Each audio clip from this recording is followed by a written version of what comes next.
I've just had a brilliant conversation with Tom Penrose, who is the Chief Online Services Officer for Code Wizards.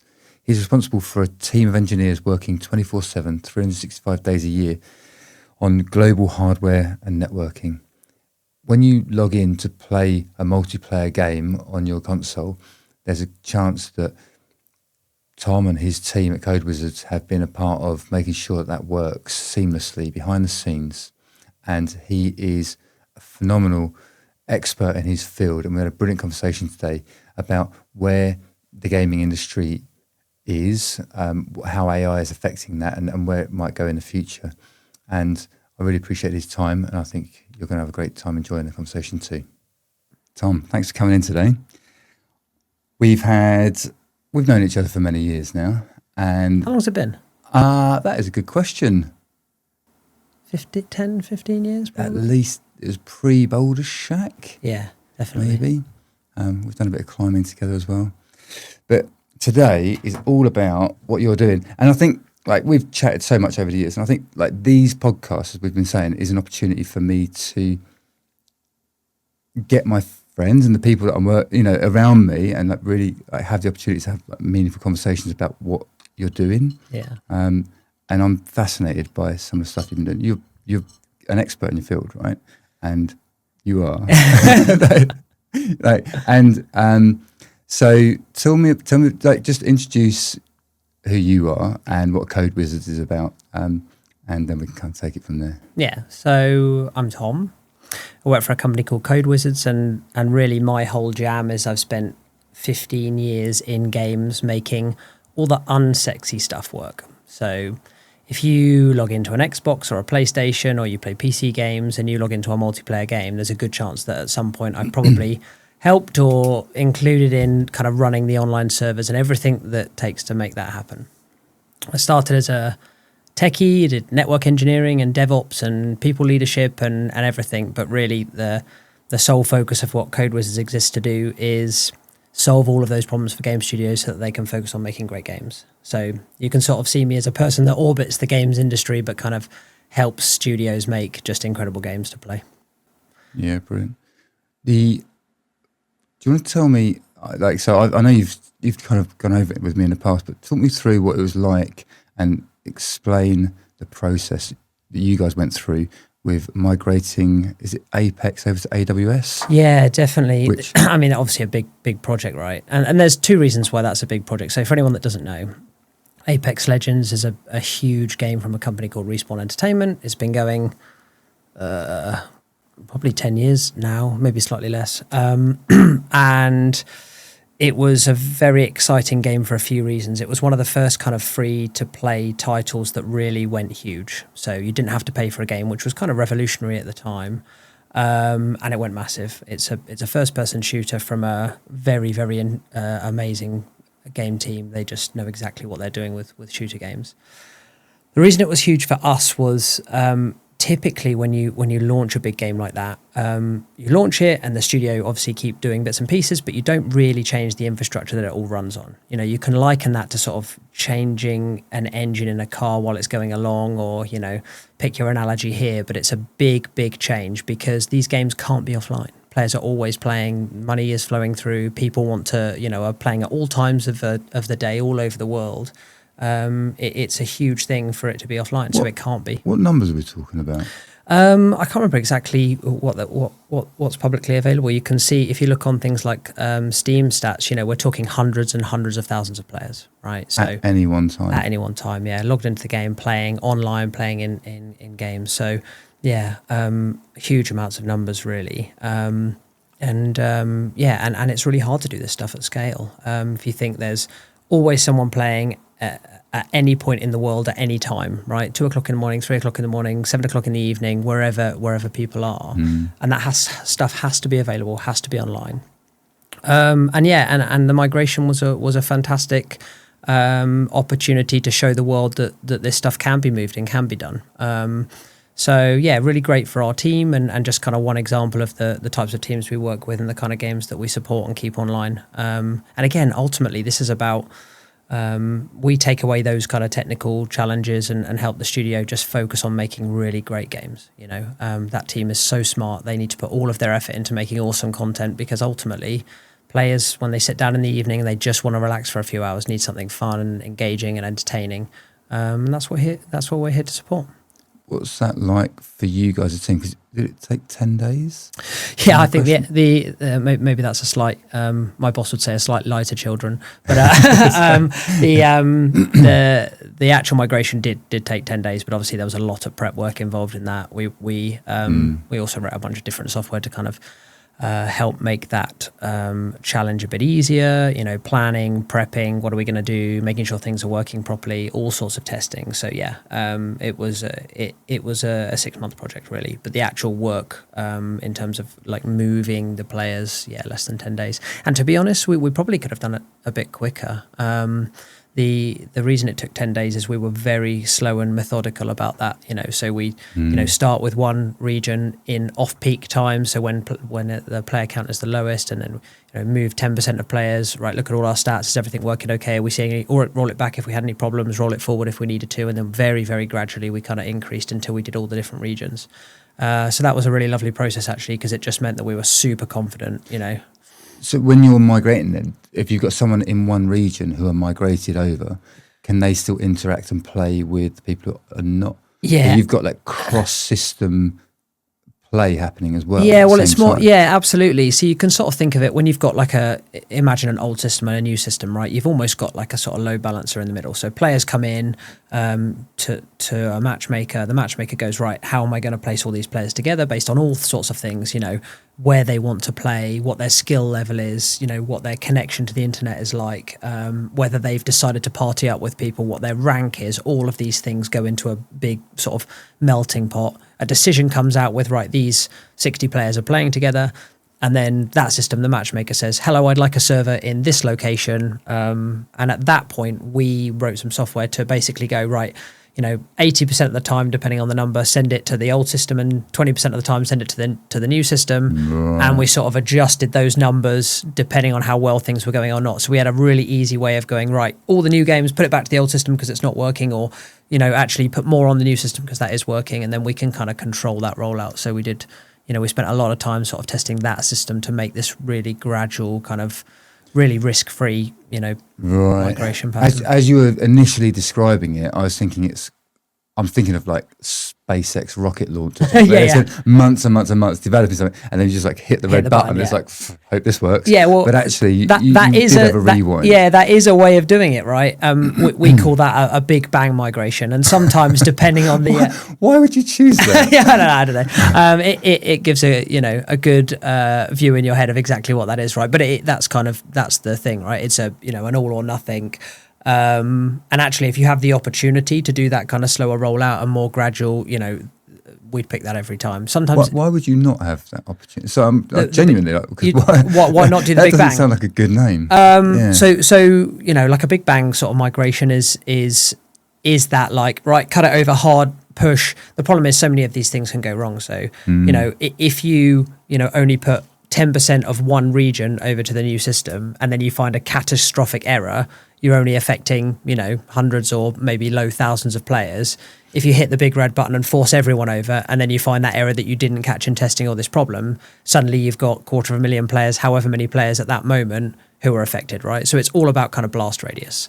So if we can kind of almost A/B test a really small number of players first, make sure that works really well, and then slowly ramp that up, that's always our preferred option. Now, sometimes depending on the game and the code and how things are built and, all that kind of stuff, that's not possible. But if it is, from a risk perspective, and again, coming back to that thing of players must be able to play at all times, that's obviously, hopefully going to have a better output long term than if you just, send it.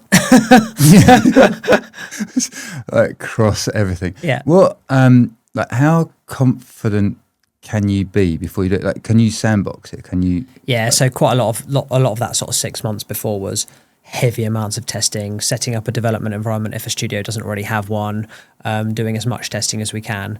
The problems or the more difficult challenges there is that's really easy to do if you're talking about 30, 60, 90 players, right? You can actually find that many people to go and play a game and really test it. When you're talking about 100, 200, 300,000 players, you can't get that many people online to test things, right? So these kind of small, tiny bugs that only really appear, let's say 1% of the time, when the game's fully running, it is very insignificant when you're testing for a small amount of servers, but when you're testing at player scale, it suddenly becomes very significant in terms of the number of players affected. So there's all sorts of clever things you can do with load testing and kind of faking game clients, so you pretend to be a game client and you send a load of load at your system, and then but again, it's super hard to kind of we've perfectly replicated production. Is quite a difficult thing to do, but we get as close as we can. Would you call that synthetic data? Yeah, synthetic testing for sure. Yeah, so where you would essentially, what you're doing is you would look at a game client, a single person's game client. You'd sort of record all of the API calls and all of the calls it's making to the server and all these different services, and you'd kind of synthesize them into a script so that you can kind of pretend to be a player.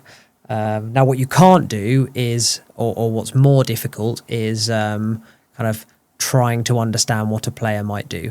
But there are a few things you can do there, but it's challenging. It costs to run. You've got thousands of people that are also trying to hack and jailbreak and cause havoc in the system. Yeah. Okay.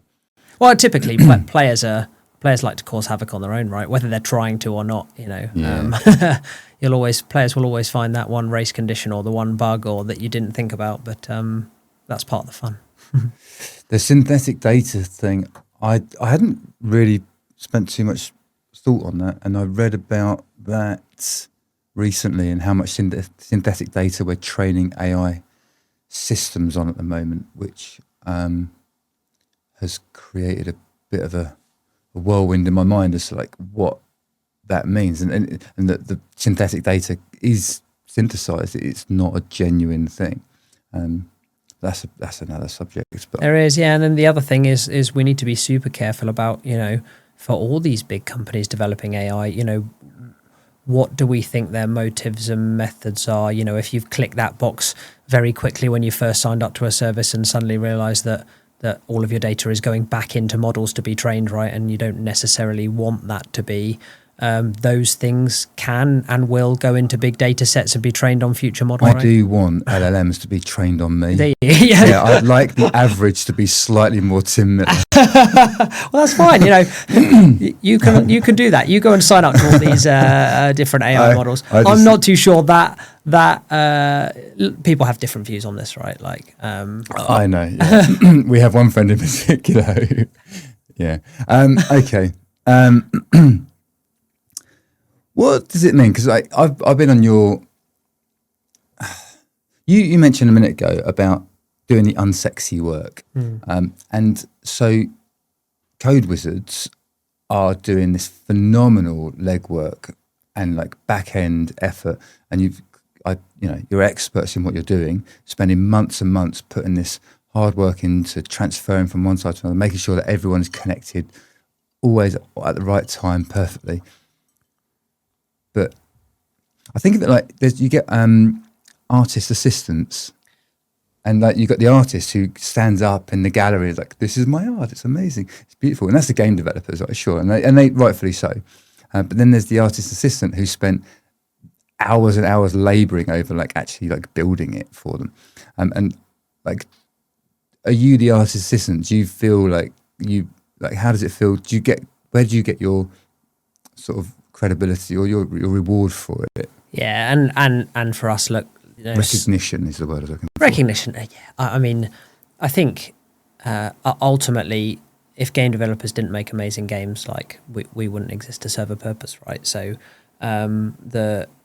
like any creative endeavor, and I'm talking books, movies, films, music, right? You have a huge amount of people enabling, people to be massively creative and to think of these amazing ideas. And we take a lot of pride in seeing a title ship.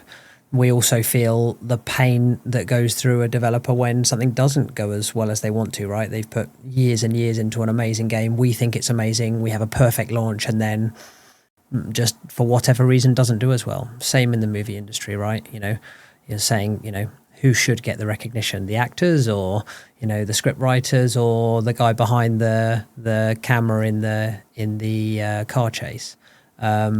Really our job is to kind of support those studios, make sure that everything is going to be successful. And we take a lot of pride in knowing that, hey, we helped with that one, and it did really well.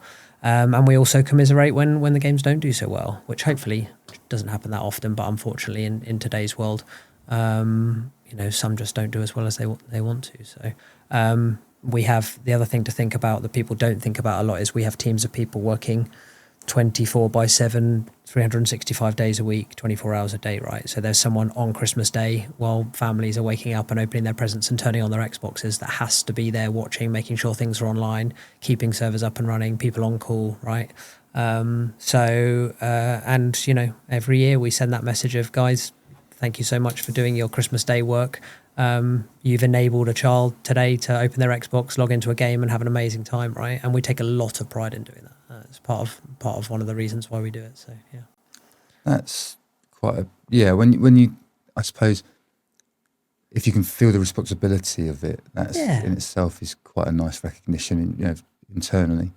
I think that there's this sort of funny joke in our industry, and especially in the back end game service community, of which there are lots of people doing things. We're not doctors, right? We're not kind of curing cancer, but equally, when people are having a super rough week or rough day at work, or they've had a really challenging few months, and they log in for that 2 hours to just sit down and turn their brain off and relax and be able to kind of disconnect from the world, and they hit that multiplayer button and they can't play with their friends, or they're not connected to that person on the other side of the world that gives them joy, it's tough, right? That's so being able to enable that is. I don't know if you've seen, there's a series on Apple TV called Studio with Seth Rogen, who always makes me laugh. And he's a studio executive, but he's at some fancy dinner and talking with a load of doctors, and he's trying to he's making the case as to why his job is just as important as the doctor's job.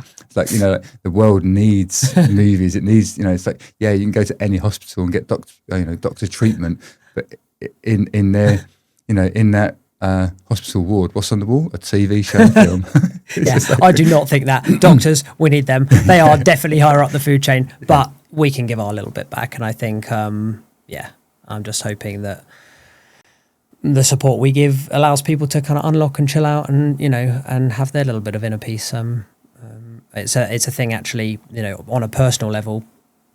At school, I really struggled to interface with school in particular, and I found a group of online friends, and I kind of opened up and was able to talk to people and had a community. And so early on, that was part of the reason why I kind of ended up finding this community. And then I went to university and I found climbing, and that's how I met you. And and I found a different community, but that interface wasn't available for me when I was a child. I never got into sports. I never found that sort of and online and multiplayer games was where I found that. And so to me, there's quite a sort of special place in my heart for that community.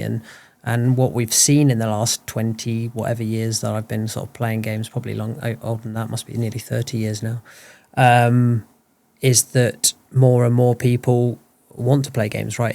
When I grew up, it was only the nerds do that, and only boys, and there was never any ladies that played games, and and we've seen that dramatically change now, which is so good for us. So many people have games on their phones. We're seeing so many different people play, all around the world, cultures, sexes, everyone, and everyone can come together and kind of play a shared thing. And it doesn't matter, what background you have, what you choose to do in the evening, where you grew up, it just doesn't matter.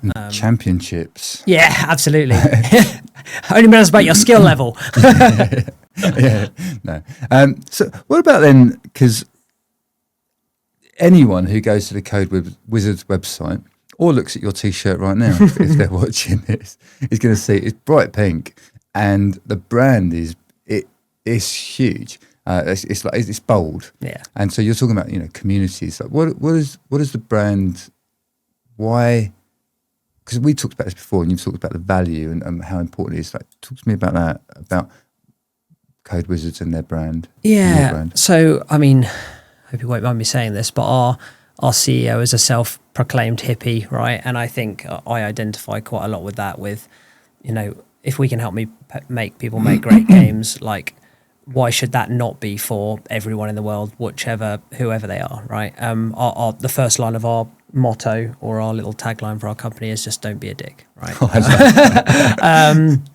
And part of that comes from, unfortunately, with all businesses, and you always get people who you don't want to work with, who you do, and we just think the world is better if we just all treat each other with respect and just look after each other. We've been around for 20 years and we intend to be around for another 20. In tech, you get these companies that are built up over 5 years, sold as quickly as possible just to make a load of money, and that's really not what we're about. So we just try to come back to that kind of don't be a dick mentality, and we kind of believe that everything's really about karma. What goes around will come around. And if we look after people now, maybe 10, 15, 20 years we'll make a bit of money, or we might help someone out and help, So, it's big for us. The pink, you know what? I don't actually know where the pink came from. I can take a stab, but I think bold, bright colours, and it kind of shows, I think, a bit of inclusivity and a bit of, away from the norm. I think that's probably what we are. It seems to just define a bit of a character for the business, and just the whole website's brilliant. Oh, thanks. What about then? So your work, you're managing teams now, rather than in the trenches of the code yourself. So how's that changing at the moment? Because as I understand it, the amount is, how's it changing? Because the amount of code, the quality of the code, the checking of it, like, I can't imagine what that's like if you're managing, if you're responsible for like reviewing, or like how, because I just can't get my head around how that must have changed for you so rapidly. But I'm presuming here. It's like, no, you're not presuming. The world has hugely changed, right? I think we're really at an inflection point, like we saw with the .com bubble, right? We've suddenly got access to new technology, which has totally changed how we think about things. We're in a really interesting space as well, where we're an agency, right? So we're quite often writing code for other game studios. So there's a little bit of us. We need to almost be whiter than white, because we're shepherds of other people's code, of other people's work as well. So, we can't really get away with doing anything, that isn't absolutely perfect or a really high level, because, we're looking after other people and they trust us to do that, or other people's code, sorry. So that's been really interesting. So we've got sort of almost two layers there. I'll address the first one first. And I think from a tech perspective, AI is, a game-changing leap forward, right? The technology is unbelievably good, and you only have to go and use it yourself, right? To say, hey, go and develop me an app to do this, and this, and have something that spits out and actually works. It's also in some ways a little bit dumb, right? It's a probability deterministic model based on stuff that's come in the past, right? I often joke and say it's like the best next word generator you've ever used in your life, right? But it's ultimately an input machine where it takes a lot of data, which is why these companies spend billions training these models, uses a deterministic algorithm to look at your inputs and then predict an output, right? So it's only ever going to know really about what's come in the past and what it's seen before, and then can sort of roughly guess what you might want based on some inputs and some outputs. Where we've seen it dramatically change what we're doing is things like proof of concepts, right? So what would traditionally happen 5 years ago is an engineer would come to me and say, hey, I've got this amazing idea and I think it's going to solve X, Y, Z, and it's going to make us money or help a customer or do this or make a user experience better. And they'd spend half a day writing a TTD, a technical design document, about what they're going to build and what it's going to take and what the features are going to look like and how much it's going to cost and how many days, right? Yeah, exactly, right? and that might take, half a day to write and then put in front of me, and I say, oh, what about this and this, and that's quite a lot, and could we cut this down? And we go through some iteration cycles, and then I look at it and go, right, that's 12 days, and we schedule 12 days in, and they go and build a thing, and then we look at it together and go, hey, that did work. Oh, it didn't really work. Now it's just, oh, cool, you've got an idea. We can make that proof of concept using AI, sub 1 day, potentially you can get something up and running depending on the complexity and all those things. So now it's just write me a couple of bullet points about what you're doing, and is it worth spending it? Right, go.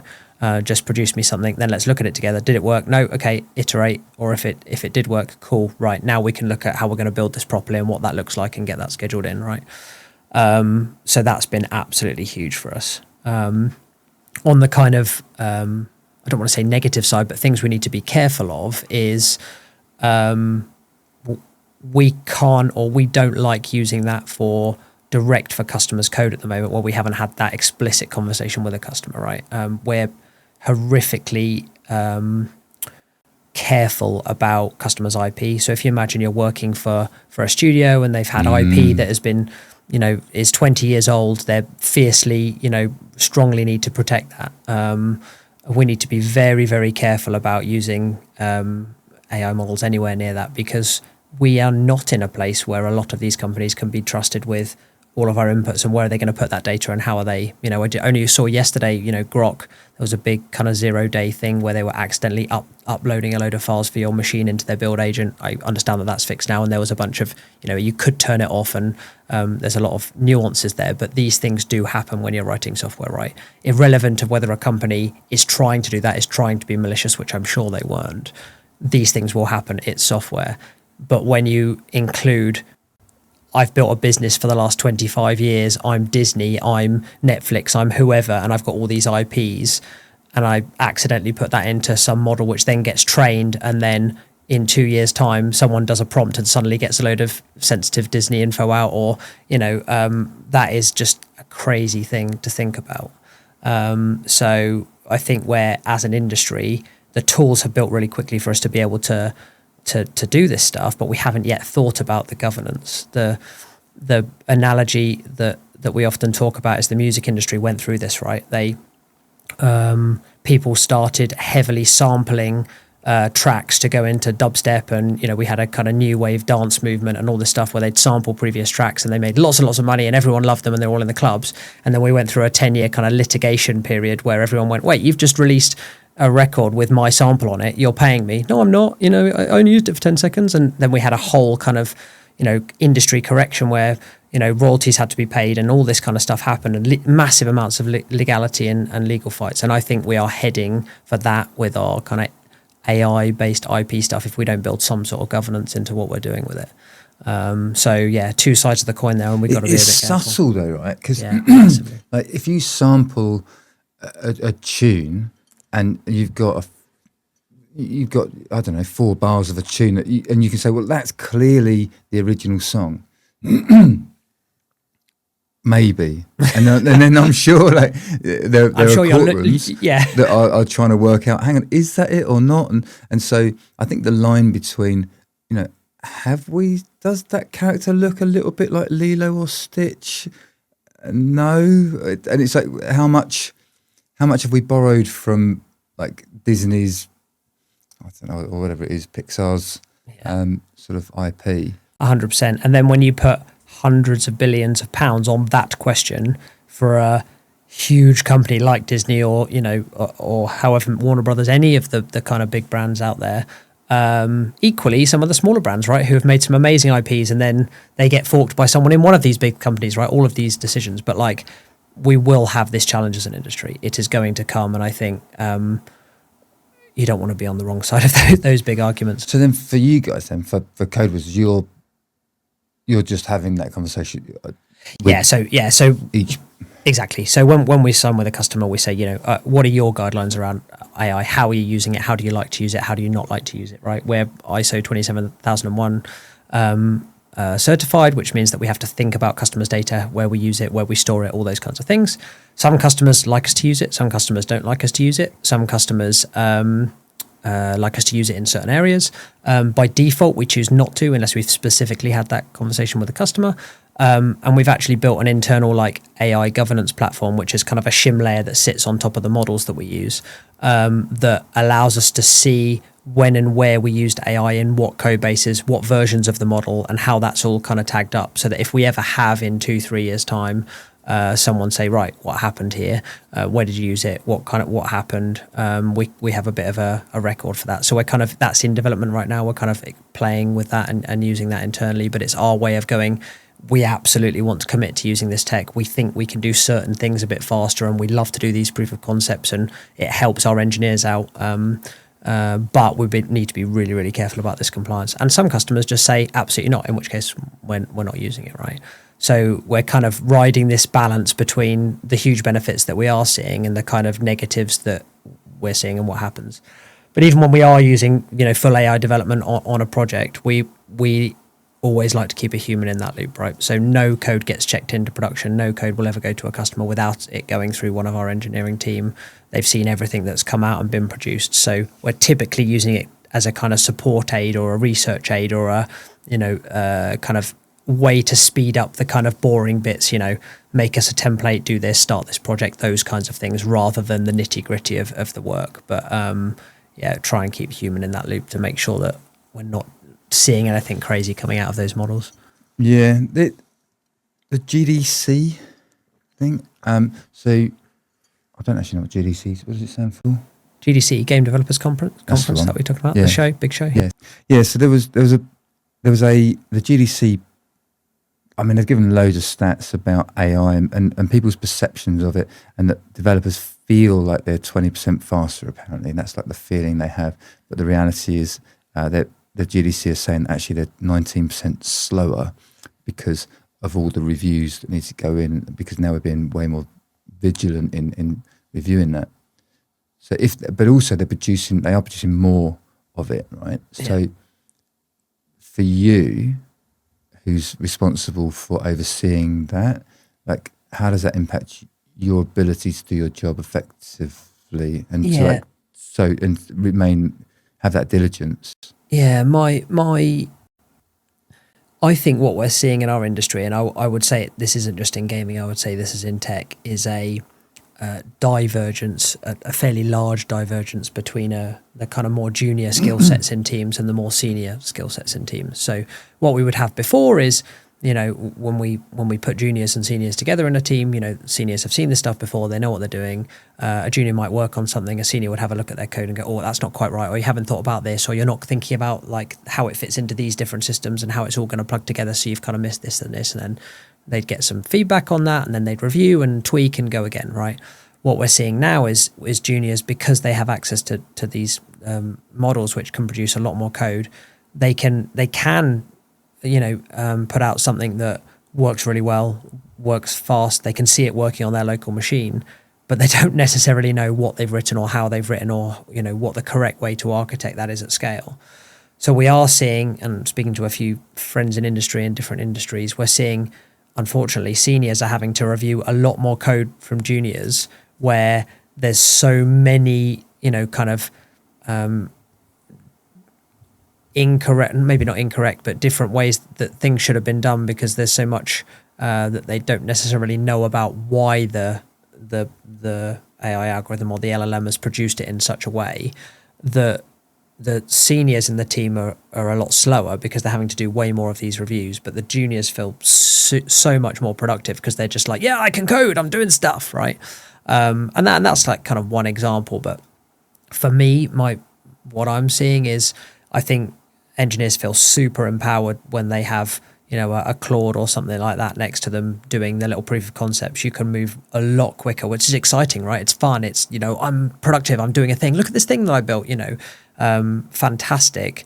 But then when we get to that kind of, right, we've got to roll this out to production and put 200,000 players on it, or, we need to load test up to 1 million people. Well, actually, we haven't thought about that kind of wider design, how that's going to scale. And that only comes from, I've been there, done that, got the T-shirt.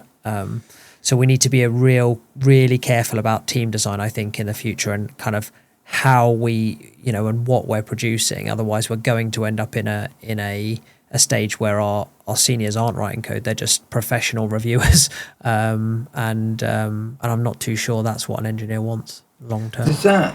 Yeah. Okay. So then, do you end up with would you say that you are able to do your job because of the years of experience you've got in the trenches, so to speak, or like producing content, and is overseeing and kind of supervising more junior developers? Does that come from having been a developer yourself?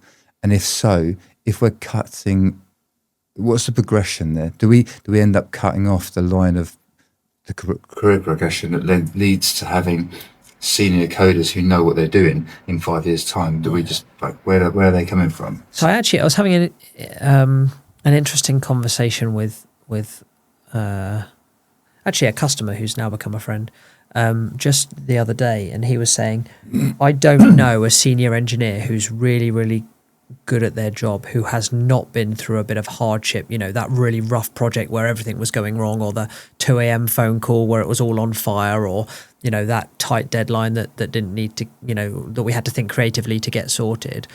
I don't know of an engineer that hasn't had that hardship to sort of get them to where they are, right? It's lessons learned. It's the mentality of, oh God, I just keep bashing my head against this until I get it done, I almost think that whilst LLMs are actually allowing junior engineers to produce code that there's no way they could have produced without it, right? Like there's an amazing gain there.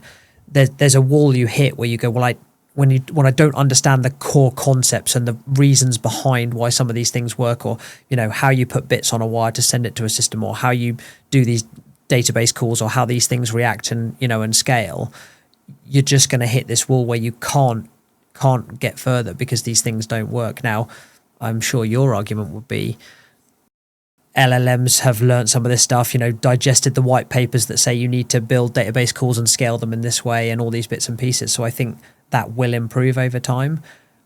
I don't know if an engineer is ever going to get to a point where without those frustrating projects or that really hard outage or all those bits and pieces, they're at a level that they can be today, right? So I'm always seeing these tools as an augmentation for the stage of career in which you're at, about being able to do some of the easier stuff a bit quickly, or having someone to bounce an idea off and those bits and pieces. I think that where this tooling will live with us for a long time and will allow us to do what humans are bad at, which is take a vast quantity of data and distill it into something that I can understand quite quickly. Or, you always talk about these older engineers that have Google foo, right? They just know how to put the right search terms into Google to find the right information. I think that problem becomes much easier because guess what? Taking large amounts of data and being able to sort through it very quickly and give an answer to it is what this tech is good at. And I think that's where we'll see massive gains. I still personally think you need to go through some of the heartbreak and the 2 a.m. pages and the coding and the getting things wrong to build that knowledge and the kind of mindset of I've been and seen a bunch of these different patterns and problems before, and when I go into a new project and we've got this, I've had that happen in the past, so we've got to architect it this way, that's what we need to build long term in people. And I think that LLMs and AI tech will shortcut some of that, but I think at some point you've got to do the hard graft and understand it. I don't see a world that we build enough of that into a model where you don't ever need to care about it. I don't think we're going to achieve Ready Player One standards. If we're ever to write off all the code ourselves. At some point, we're going to have to hand over the reins. Yeah, and is that the future? I mean, more and more people seem to think we're living in a simulation right now. That was a conversation. I love the Matrix. I'd be okay with that. Like 5 years ago, people were not genuinely entertaining that conversation, whereas it seems to, at least people seem to understand that now. But I'm not getting into that now. But I welcome the robot overlords. Bring it. But I think it's really I find it too easy to still man the case as to the point where we're just not needed. Yeah. No. There must be lower code levels, and I'm out of my depth here, but I understand what binary is. There's no one is sat in front of a computer anymore typing 11001111. We just don't. No one speaks that language, and maybe there's like another language above it which we don't speak, some kind of base code, and above that there's and at some point, I'm developing stuff at the moment, and I have a very basic understanding of SQL, but I'm building databases at the moment that I haven't got a clue what I'm doing. Yeah, and you're absolutely right. And there's always been different tiers of programmers, right? That right at the very top, there's someone that can log into I was going to say MySpace. I don't know why that came out. We haven't seen MySpace for years, but that can log into a WordPress website, right, and use the web GUI to pull things around and design a website, right? And then one level lower, you've got the person that can, SSH to a Linux server and start a web server and copy over the WordPress sites to set it up. And then one level below, you've got the chap that can install Linux and knows how to set up the OS and make it secure. And then you've got lower than that, where someone's writing the OS and the kernel. And then you've got lower than that. So you said no one kind of writes in binary anymore. No, but there are developers that write compilers that's job it is to spit out that binary at the end, or machine code, right? So someone knows how that tech works, right? Okay, yes, that is a very small number of people worldwide. Usually they're kind of open source project maintainers, but there is an incredible knowledge set there of people that were there at the beginning writing, punch machine cards that went into the early computers, and we've developed that skill over time. What's interesting is that those people are now very much at retirement age, and there's less and less people learning that stuff. But it's all built on this, right? Ultimately, however many abstraction layers we put software-wise, when you do WordPress, which does the thing, which is on an OS, which is bits on a disk, which is a compiled, language, which is ultimately writing some machine code that a processor can intercept or run. At every layer of that stage, someone has to know what's going on. What we're seeing is that on those lower levels, less and less and less people can do it. And we're making it easier and easier for the people at high levels to kind of interface with that stuff, because there's this large language model or AI that can do these things. I don't ever see a world where we don't have to train people that understand that lower levels of tech. What we can do is continue to abstract to make more of the humans on this earth be able to do those top levels, right? Which, in my opinion, makes that skill set longer term less and less, needed potentially in some areas.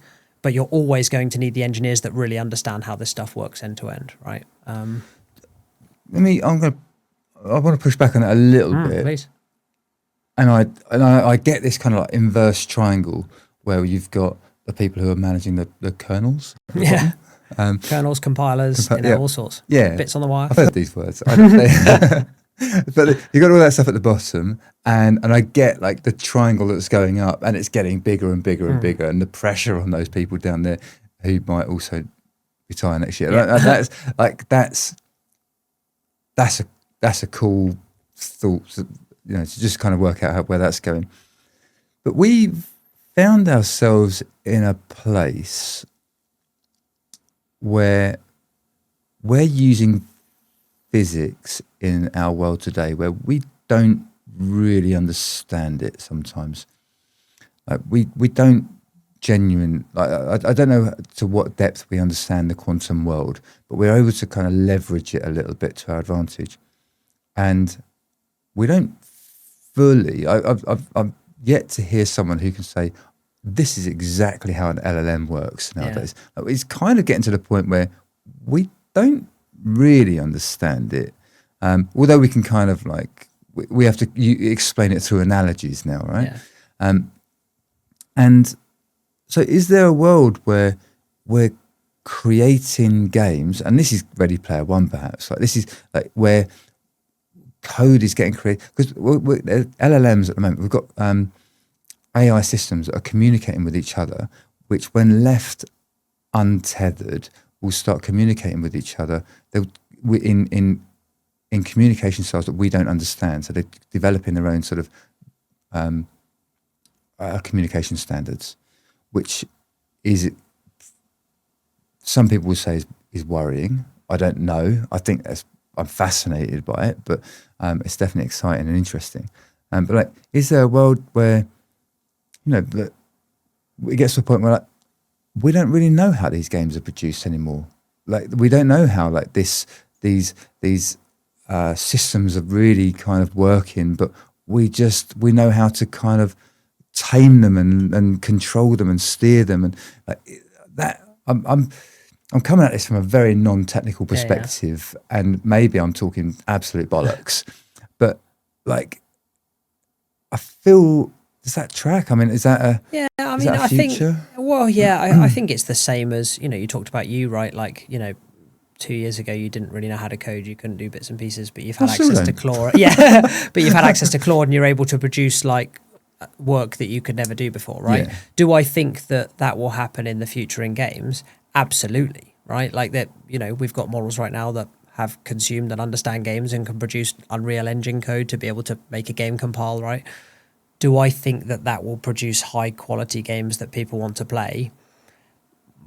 Right now, I haven't seen any evidence that that's going to be true. I don't know what that means in the future, right? I think one of the things that we always say in our industry is, the first thing you do with a game is find the fun, right? And part of the find the fun process is a bunch of smart people building really quick prototypes and just, right, try that, didn't work, throw it away, try that, didn't work, throw it away, try that, didn't work, throw it away.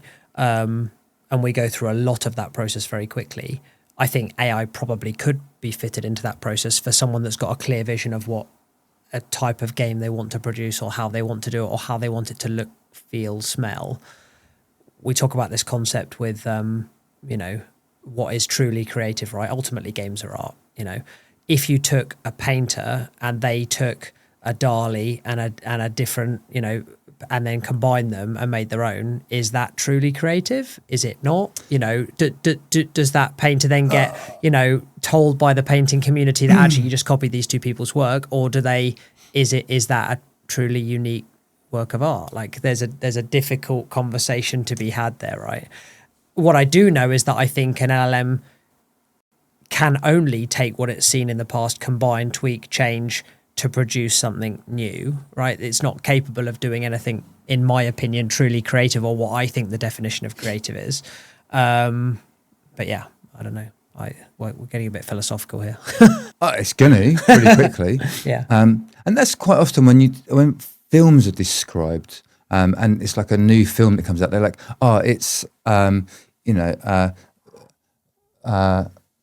I don't know, Blade meets Alien or something. And we use like two films as a way of explaining what this new film looks like. Yeah. And and so could a new film, if it gets, I don't know, Alien and Bambi, what does that look like?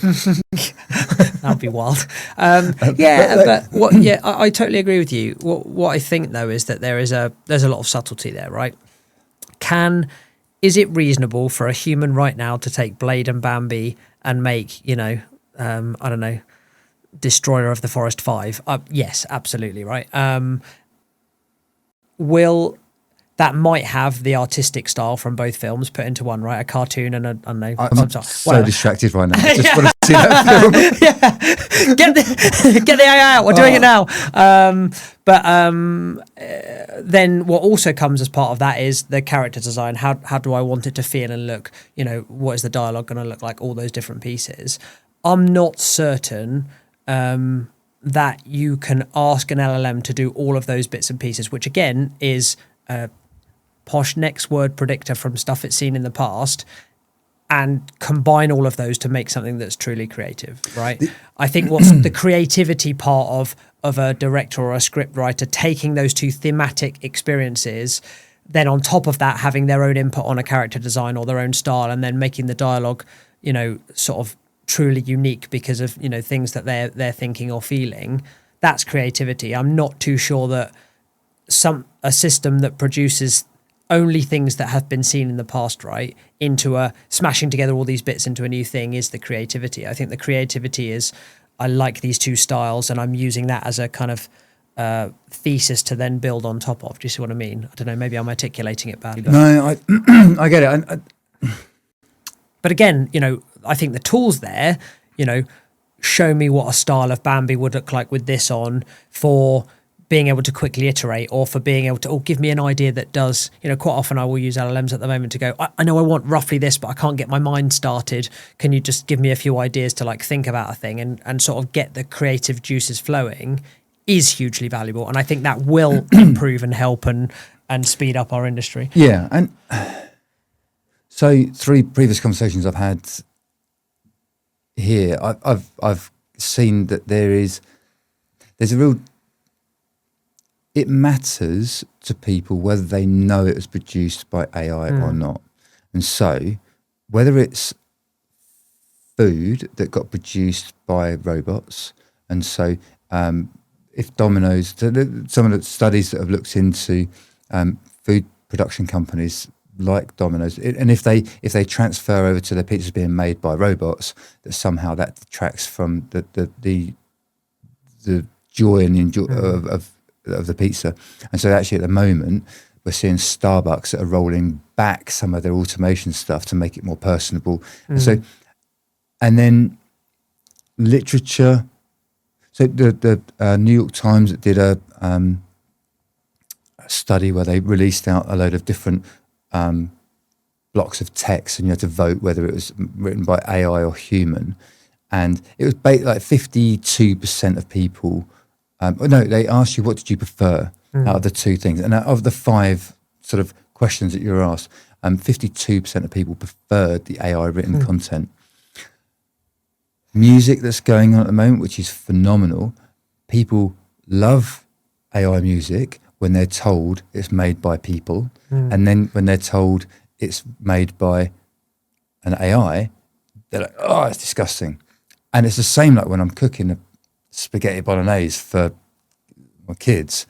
It's like, they're like, are there any onions in this? Like, no. And they're like, oh, it's so lovely. Thank you so much. It's beautiful. And they get to the end, like, oh, there was onions in it. Oh, it's disgusting. I didn't like it. I told you. It's like, and I think, but what do you think does that carry on with people who are playing games, or would they rather if people who are playing games, and I'm not imagine you should know the answers, but like, what's your sense on it? Like, does it matter if it's being produced by AI? Will it affect the experience? And what if we just don't tell them?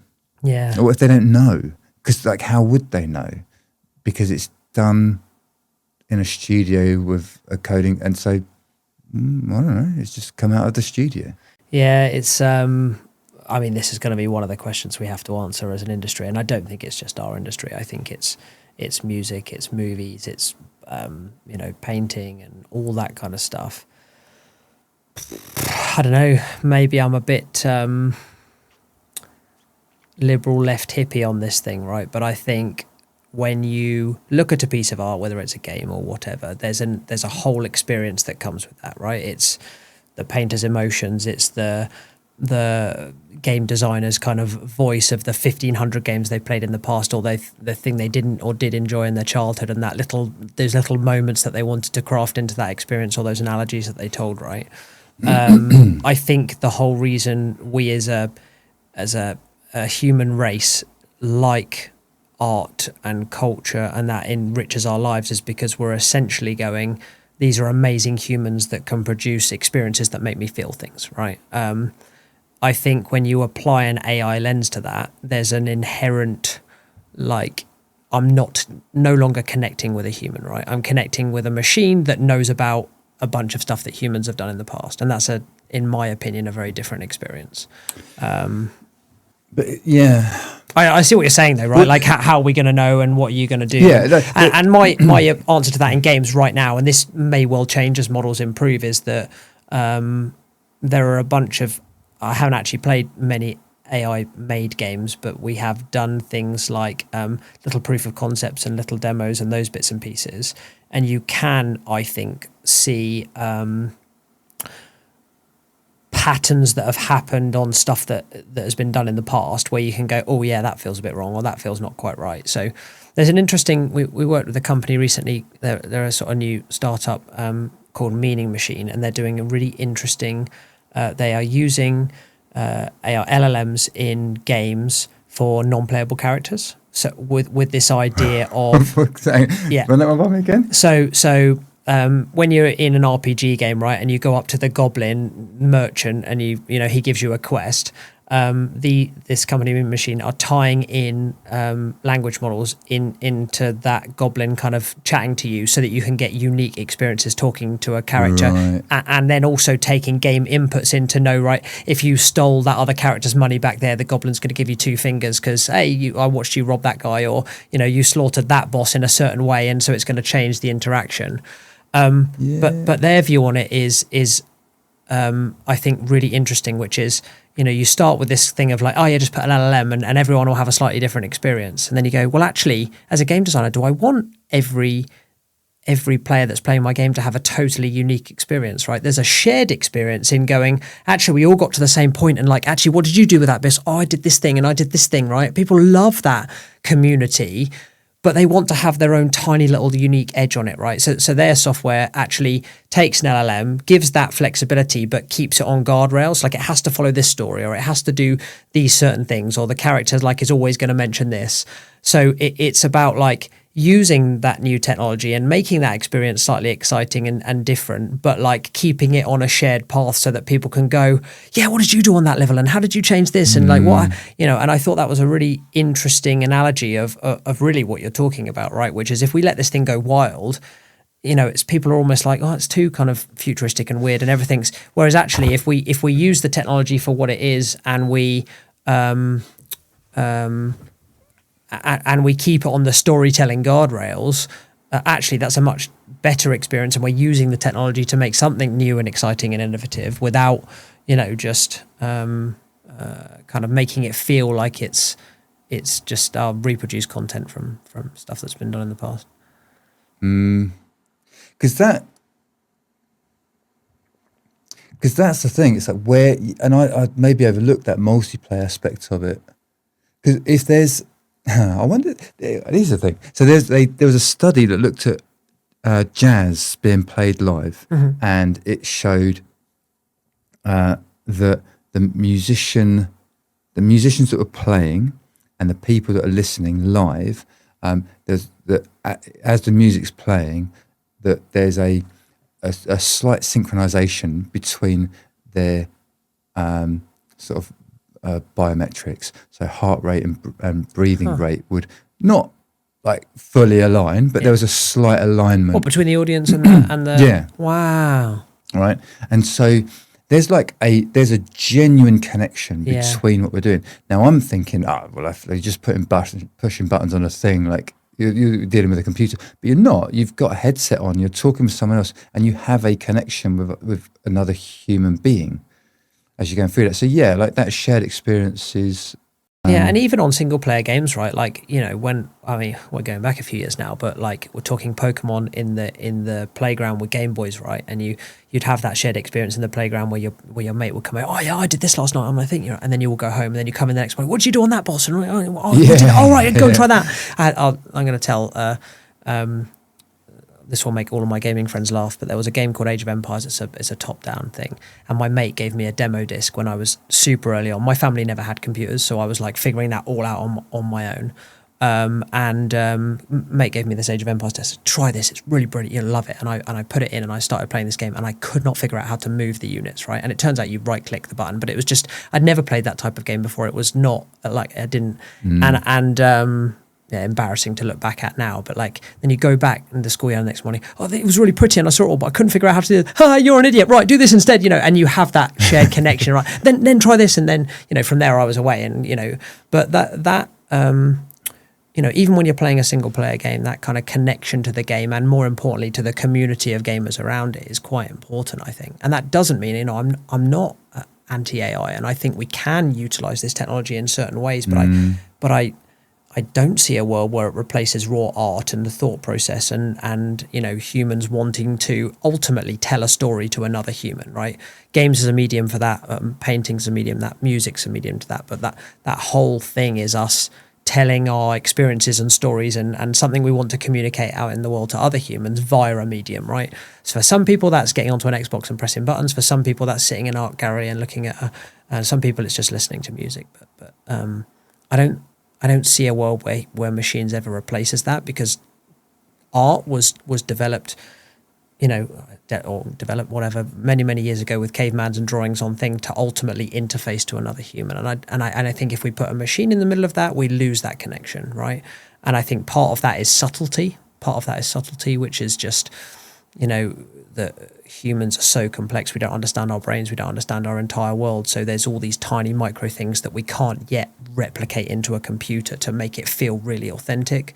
And part of it is the whole reason why we're doing this art in the first place is to connect to other humans. And I'm not too certain we, as a society, are ever going to want to put a computer in that loop. Now, to your point, what happens if you did it and didn't tell anyone? Do we think that we can replicate human connection without telling people? Yeah, absolutely. We've got online gambling. We've got all these different things, right, that we try and I was going to use the word exploit, but I think that's too harsh for the point I'm trying to make. But you're trying to replicate that. I'm not too certain, though, that that's what people want, or if they found out that that's what was happening, whether they'd want to enjoy that, and they'd still continue to play, right? So there's this, I think what you're seeing is an inflection point between us getting good enough with this technology that we can replicate some of those thoughts and feelings that people are having. But as you've said, when people find out about that, they're not particularly happy, right? And Yeah. I'm sure people will try and exploit that, but why? The pizza making experiment, people were willing to pay more money. They wanted more of a discount if they knew it was being made by a machine. Yeah. So they're willing to pay more money. And given the option, would you like it made by a machine for 10 quid or buy it yourself, or made by a human for 12 quid? And objectively, it's identical. But people would be prepared to pay more just for the knowledge that it was That's made an by interesting human. point. So if we took that analogy and we applied it to games, would gamers pay less for, maybe objectively, the same game if they knew it was developed by AI versus a human? That's an interesting one. And I think the answer is some of the market probably would do that, right? I would suggest, I'd hope that a large proportion of gamers would want to support the studio and support the art just like you would support your favorite artist or musician or whatever. I don't know that for sure, but it's an interesting point, right? I think you'd have IP and who owns what and all that kind of stuff to comprehend with, and that's a whole separate discussion, right? But someone's going to have to deal with that. Exactly, yeah. But it's a well, I will probably state my claim now to say that is a challenge that will happen in the industry in the next 10, 15 years, and we're going to have to figure out. Be interesting to see. What's your bet? What are you putting your money on? Me? Yeah. I think if we look at our past and how quickly we adapt and we bitch and fight and resist stuff when it comes in, and then it's like we give up the fight, and at some point we just accept it as part of who we are. People felt awkward walking down the street when they first put in their earbuds, which didn't have cables on them. It was like just the removal of the cable that we now go for earbuds. It just felt a bit poncy. It felt a bit the first time I went on my mobile phone, or just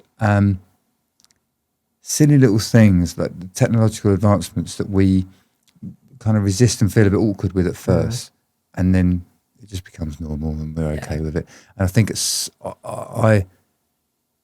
I think at some point we will just stop asking the question. So importantly, if we know the answer, like was it made by AI or not, but the people who are eating those pizzas, if they were eating a pizza that was made by a robot, but they didn't know about it, then they enjoyed it just as much. And I think people will just stop asking the question. Yeah, interesting.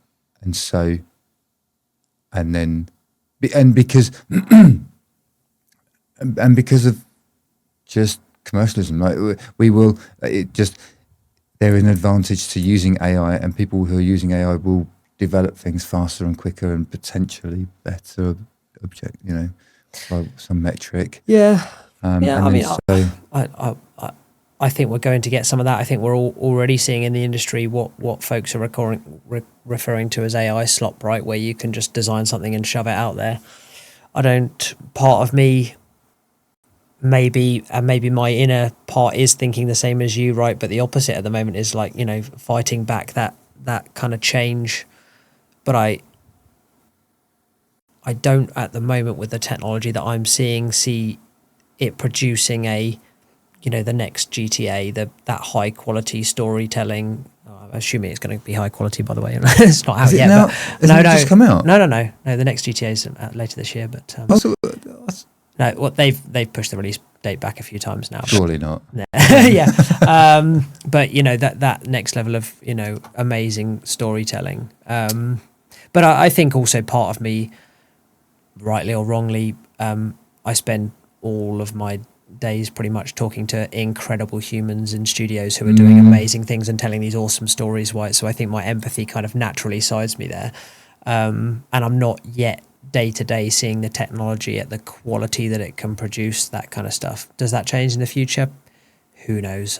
I'm not plugged into enough in LLM design and how well that stuff is going, but from how the technology is architected, i.e. take stuff that has been done in the past, munge it together with some outputs and produce a new thing, I can't see how it can create truly unique things. I think it can do exactly what you're talking about, which is, go and reproduce me a, version of Call of Duty, but with Bambi skins, or, go and tell me, tell this story, but with this type of art and design, right? Which I'm absolutely sure, just like you said a minute ago, or we said, I want to see Bambi Blade Hunter 7 or whatever, right? That would be cool. I don't know how long-term sustainable, like that's awesome now, right? How long and how excited do you get about watching Bambi Blade Runner 9, 10, 15, 20 rather than something truly different, right? The first time Finding Nemo came out and that story was told, I don't know why that popped into my head, but it is, something totally different, made with incredible graphics at the time, huge different, a total step change in technology, in storytelling, in, how things were told. Pixar are doing incredible things, but like, can we expect, without any humans in the loop really, apart from maybe a few prompts, for something to produce that level of quality? Well, I don't know. I don't know.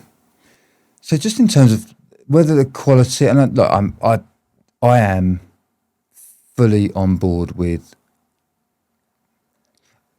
the joy and the just the love of using a game and I just the beauty of it, and I do hope that people continue to get that, and I'm not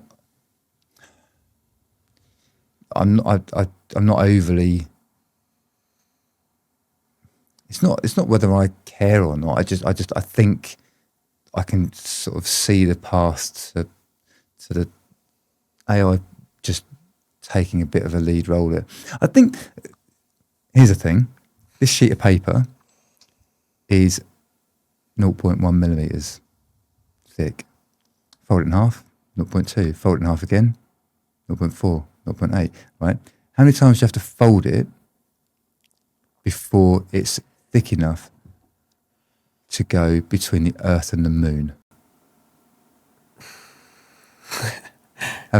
And your point is? 42 times. 42 times? Huh, interesting. You fold that piece of paper 42 times. I mean, good luck with that. Yeah. But 42 times. And my point is,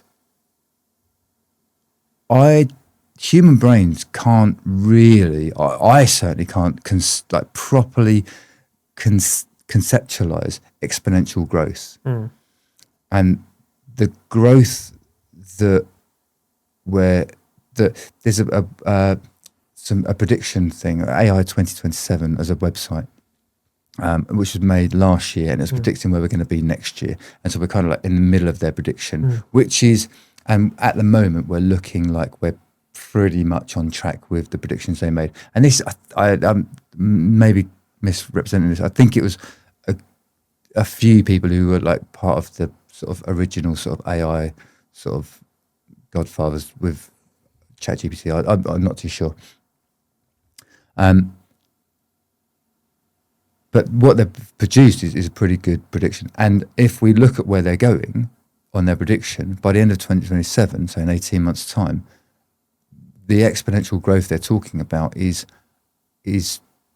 mind-boggling.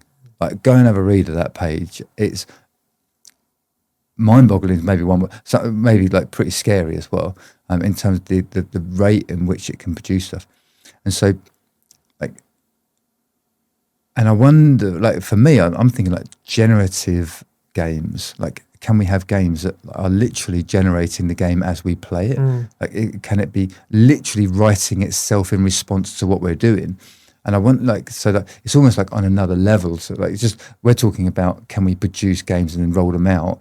Like, but I think there's, like, in what, 10 years time, at what point are we in a world where we just can't even conceive of it? Yeah. So I all these questions now are beautiful, and I think we want to keep hold of our human input. And art, like, art is like, I don't want us to lose that. Yeah, but what does art look like in 20 years' time? And you know, I don't think we're saying wildly dissimilar things. I think it's just a different thought process, right?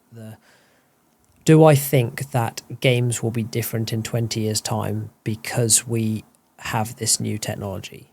Yes, right? It will be. And that will either be people can design things faster or do more iterations of finding that fun quicker because they have tools that allow them to move faster. You know, they have ability to use their ideas to generate things quicker than they have done before, you know, in their own image and how they're designing stuff, with, you know, potentially speeding up game teams, all this kind of stuff. Absolutely. I do absolutely see a world where that's useful.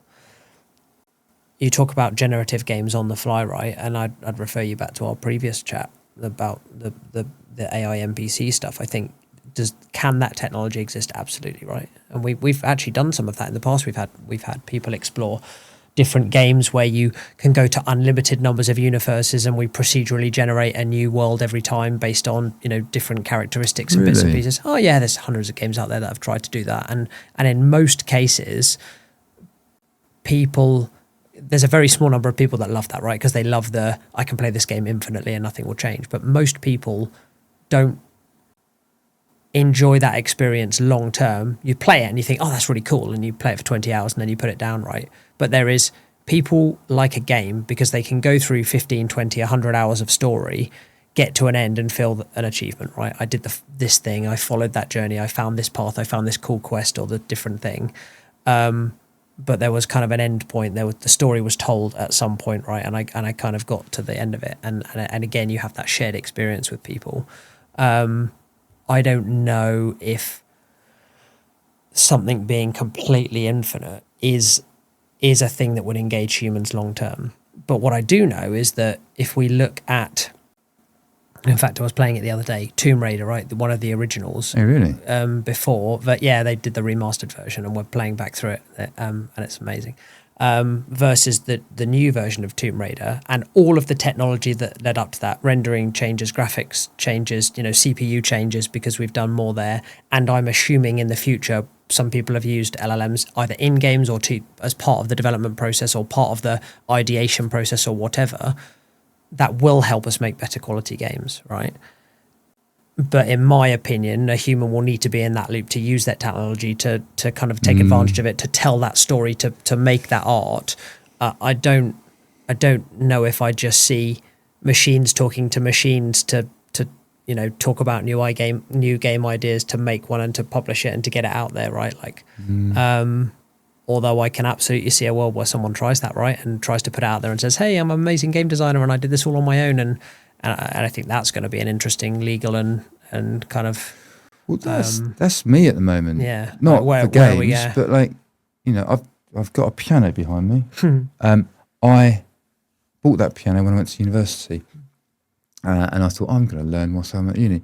And then I left uni and I moved on to the next project. And I thought, I'll learn it whilst I do this next. And I've never got around to it. And I tinker on it, I try, but I can't play it.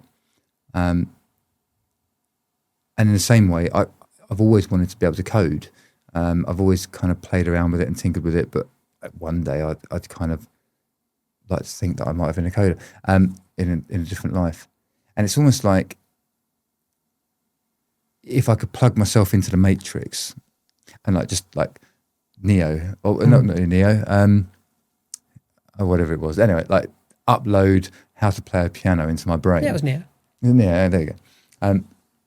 And I know Kung Fu. And I know Kung Fu. I know piano. I know Mozart. You know, and it's like, and I'd like, I could play the piano now. I love that more than anything. And it's like I've but would you love that? As in, like, I'm sure you'd love to play the piano, but then when you played a few bits, you know, I purposefully think that someone that's played the piano, when they're playing that piece, the 10 years of practice that has built them up to that point makes them feel that elation of I can do that right, rather than like, I'm just, that. You see what I mean? Like, I'm the best in the world. And I get that. And, you know, like I have worked hard on things in my life. Yeah. So it's not like absolutely. No, of course it's not like I'm just completely side skirting hard work here. Like I just, for whatever reason, I didn't do the piano. But I have recently like plugged myself in, it feels, and uploaded, you know, now I can code. All right. Now, and it's like, I've suddenly, this aspiration is to want to be a kind of coder. It's now like, okay, I'm faking it to a degree. I don't really know what I'm doing, but it feels like superpower, right? I don't want to go to sleep. Yeah. Like I'm just up till early in the morning, like doing this shit. It's like, oh my God, I can't put it down, because like if I do, I'm wasting my time or something by going to sleep, and I'm missing out on. It's just. But what you're seeing there is an excitement of learning something new, which we all get right, and then an adaptation of the technology that we've got to a point where it is much easier to ramp people in on that first stage of kind of getting involved, right? That initial hurdle of like learning the first bits and getting you hooked. And then what you're feeling now is the same thing that junior programmers felt without LLMs 10 years ago, but it took them that first 2 years of learning and reading books and like playing with stuff and, oh my fucking God, I got that program working for the first time. It was incredible, right? Yeah. Or me in the playground with my Game Boy, or right clicking and figuring out how to play Age of Empires, right? That like, oh my God, you know, in the same way. And if we apply that to the piano, right, there's pianos now that light up the different colors to tell you to which ones to press or whatever, and you can play Mozart within 15 minutes because you can follow the keys, right? That's an adaptation of technology to speed up an increase in learning, which is exactly what you're seeing with your LLM models. Now, the slight difference there, I think, is I don't necessarily know that it's teaching you, it's just giving you an interface to produce large volumes of output a lot quicker.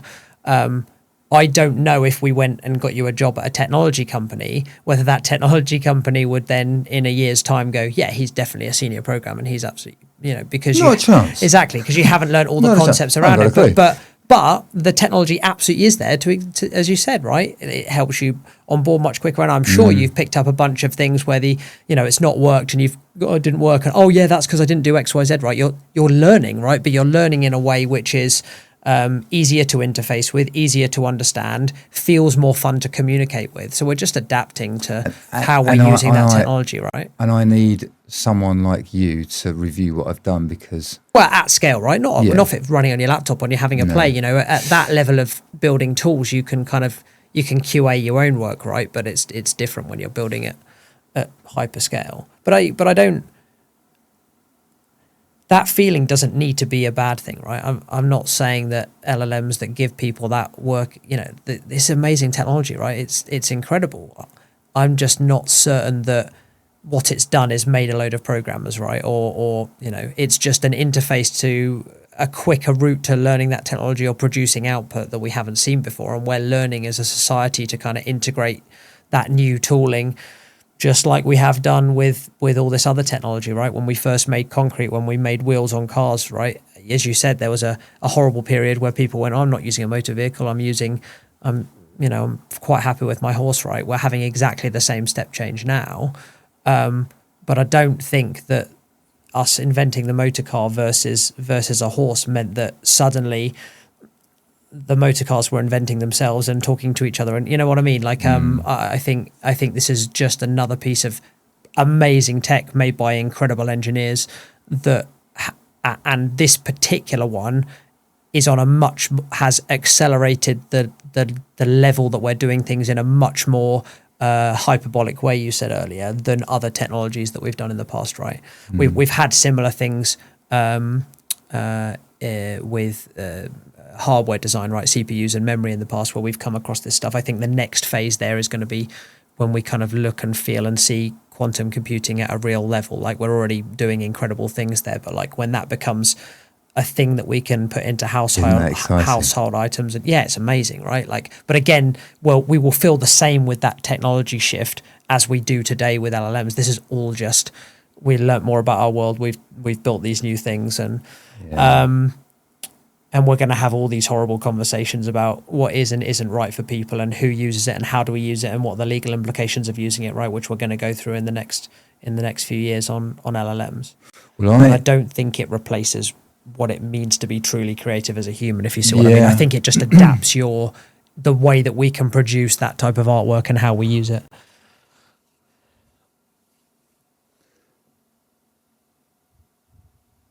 I'm so excited. It's cool, isn't it? It's really cool. I started this podcast because I thought I'm curious as to what's going on, and the beauty of it is I'm never going to get to the end of that curiosity because I can't keep up with it. And in not too many years, we're going to have quantum computers and data centers in space and robots walking around all over the place. And like, holy shit. Like, so I've got so many. It's so cool. So much curiosity. What game do you enjoy playing? What's your favourite game? And does that change depending on like what mood you're in, or like? Yeah, so I think what I'm really enjoying at the moment is maybe an interesting shift in my life, right? So my wife, she's super creative. She's not really a gamer. She's like Miss Artist. We couldn't be further opposites, right? She's the artistic, super creative one, paintbrushes, and she just makes amazing things. And I'm the sort of techie gamer nerd. We're doing a lot of like couch games at the moment. We're playing through the old Tomb Raiders, and those types of things. And it's brilliant actually, because we had this funny thing where it always used to be like she would take the controller and do the puzzle bits, and I'd do the shooty bits, right? Because she didn't like doing the shooty bits, and we're sort of like enjoying that experience together. So in terms of favourite game of all time, that's a really beautiful way of doing multiplayer. Yeah, it's really cool actually. Yeah, just like not even multiplayer, just hand the controller. Yeah, but equally that's why the sort of couch co-op games and the split screen and stuff is so amazing, because you're sharing that experience. And then when you go to multiplayer and you've got a headset on and you're doing that across the world, and you have 60 player battles on, it gets even better, right? Like that's the whole reason why people make multiplayer games, for that connection. It's pretty amazing. In terms of my favorite game ever, I've got a few, but the one that really sticks out was the very first Halo. And it's a beautiful piece of art. They did a great job, aliens and humans in space and guns and all that kind of stuff. But the real reason why that's so special to me is it was the first game that I found like an online community. I found a clan of people that liked to play, and we played together, and we trained together on a Tuesday evening, and we had these battles online, and we were in a league. But it was my first connection into this world where I had community online and these different people. And for me, again, when I talk about art and games and stuff, that connection you get with people, and did you do that in this story, and what are you doing here, and how did you do this, and how did you enjoy that? That's really beautiful. That's why we do this stuff, right? And it's why we make paintings, and it's why we make amazing music, to kind of communicate with each other in a way that we can't use words to do. And I don't know if that's ever going to change for me. I think I take it back to what I said earlier, the drawings for the cavemen on the walls, right? Like that was our first way of communicating with people. And one way was to draw pictures, and then we developed language. And, now we have so many different ways to do that. We have music, we have touch, we have talking, we have, paintings, we have all these different ways. And games are a way of doing that. And I'm sure in the future we will have some AI design, some new language. You said they were talking to each other with a different protocol. There will be another way to communicate with humans, I'm sure. That is exciting, and we don't know what that's going to look like, and different technologies and feelings and thoughts and all that kind of stuff. I'm sure the neural link stuff will come in, and we'll all wear kind of, implanted headsets. And yeah, exactly. I only have to think about how I communicate with someone, right? I'm not naive enough to think that all of that stuff will be well explored as a human race at some point in the future. But I think it all comes back to how we connect with each other, right? What is the point in us developing a machine that spits out 100 million games if we all realize that they're just something that a machine has created to make our brains feel better about ourselves, right? Like, the reason we play the games is because it gives us an emotion, it gives us a feeling, it gives us a scared or an excitement or a moment in time that we get to, look back and enjoy. There's a beautiful set of games from a game developer called Hazelight Entertainment, and they're like it's a split screen multiplayer game that two of you play. You can only play it with two of you, and they've developed it in a way that player one has to do this in the puzzle and player two has to come along and do something else to allow player one to progress and do all this kind of stuff. Yeah, okay. Yeah. Like It Takes Two was one of their games, and they've had a few others as well, and they just it really is a distilled example of like what it means to kind of play a game with someone, or and how they've architected that experience and thought about, right, oh crap, I'm scared because this person's having to run in the other direction because there's something chasing them, but I can't get to them right now, so I have to go and do this thing over there to help them, and and it really it kind of makes you think. And that, to me, that game design, that how is that human going to feel in that moment? What are they going to do? What are they trying to do? What can they see? What is their partner going to think and feel?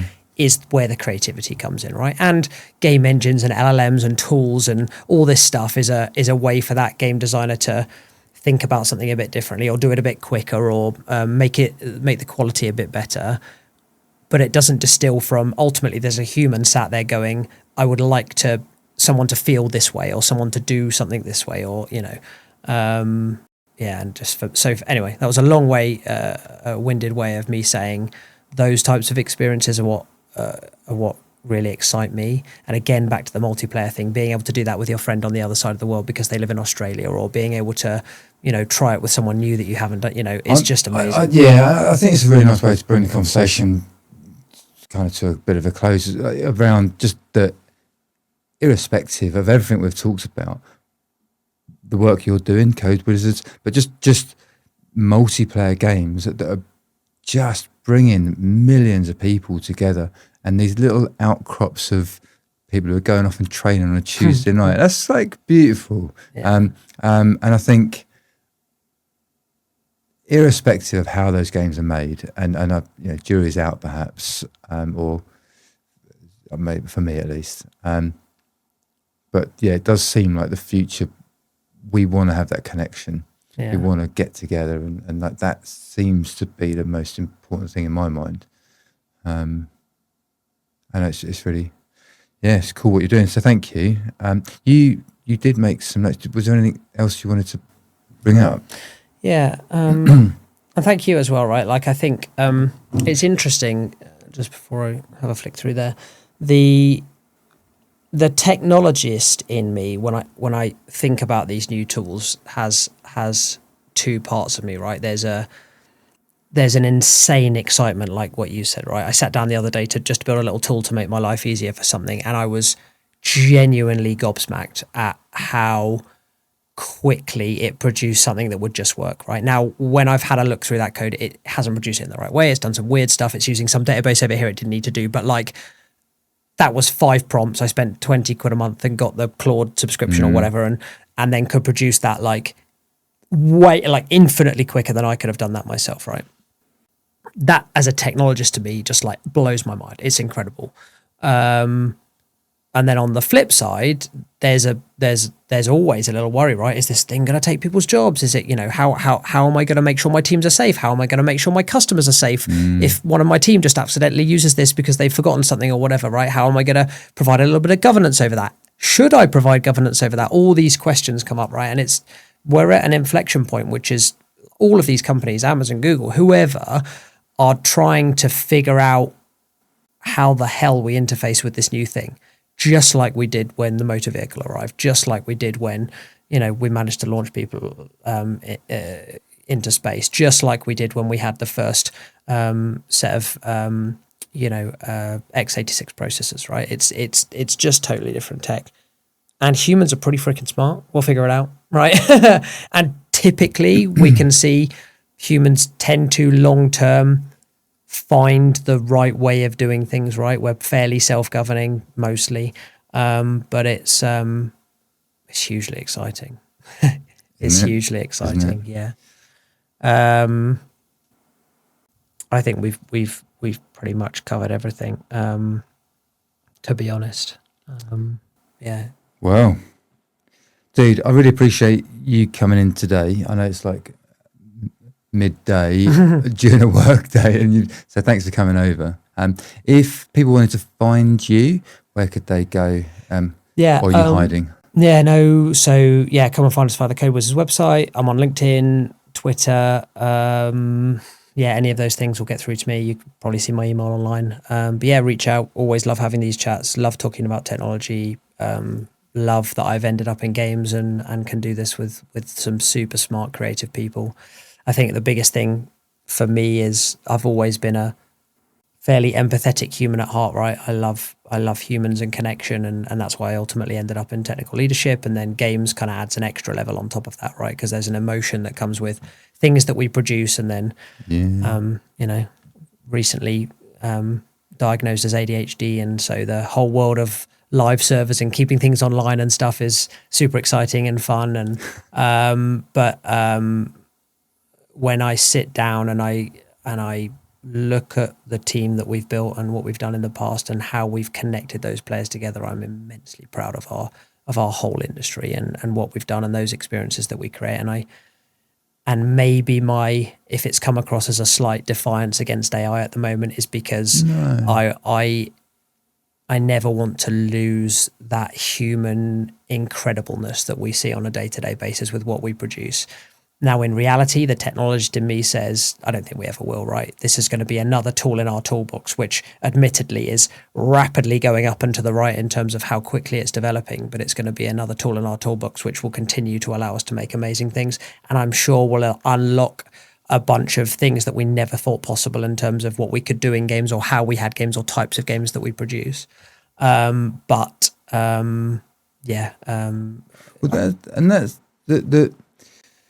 that you've been responsible for. We talk about the joy and the beauty of people coming together and having these groups but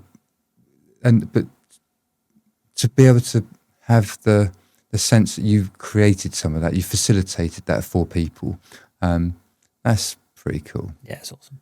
Yeah, Nice one. Tom, thanks. Very thought-provoking, Tim. Love it.